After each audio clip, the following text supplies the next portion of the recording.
सभापति महोदय, मैं रक्षा मंत्रालय की मांगों का समर्थन करने के लिए खड़ा हुआ हूँ। वर्तमान घटनाओं से पता चलता है कि संसार का हर देश अपनी सुरक्षा के बारे में चिंतित है और उसके लिए हर प्रयत्न कर रहा है। इस दृष्टि से अन्य देशों की तरह हमारे देश में भी रक्षा मंत्रालय का महत्व है।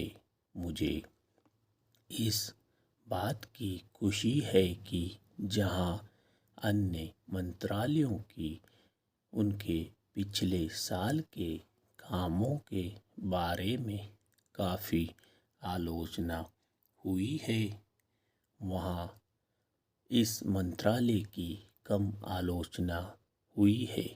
इससे पता चलता है कि इस मंत्रालय ने पिछले साल अच्छा काम किया है। मोटे तौर पर किसी भी देश की सुरक्षा नीति का लक्ष्य यह होता है कि दूसरे देशों, खास तौर से पड़ोसी देशों के साथ मित्रता के संबंध स्थापित हों और हम एक दूसरे के मामलों में हस्तक्षेप न करें। लेकिन उसके साथ यह भी जरूरी होता है कि हम अपने देश की सीमाओं और अखंडता की रक्षा करें।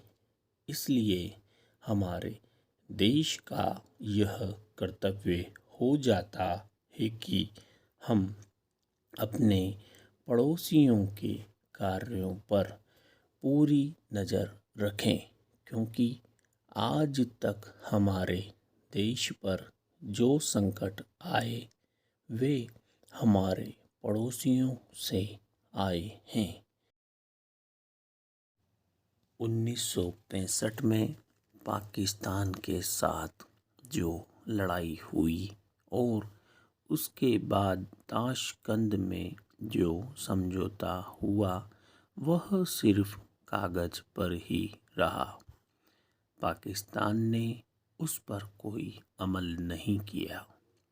इस दृष्टि से बहुत ज़रूरी है कि हम अपने देश की सुरक्षा की हर तरह से व्यवस्था करें।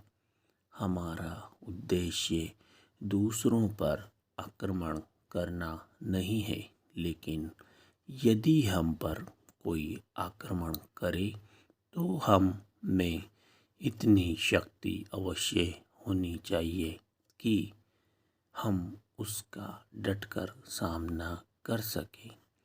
आप जानते हैं कि पिछले दिनों पाकिस्तान को अमेरिका और चीन से काफ़ी मदद मिली है।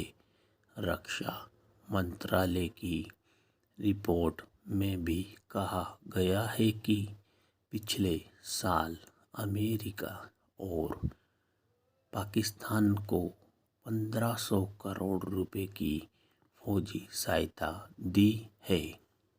आज जहां हम फौजी सामान के लिए अपने कारखानों की मदद से अपनी शक्ति बढ़ाने का प्रयत्न कर रहे हैं, वहां पाकिस्तान संसार के देशों से फौजी सामान खरीद रहा है। अपनी नीति के कारण वह सब देशों से लाभ उठा रहा है।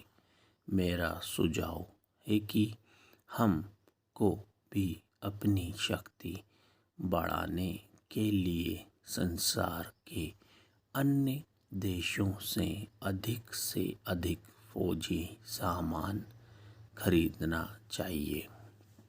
आज तिब्बत की सीमा पर चीन की 1.5 लाख फौज खड़ी है।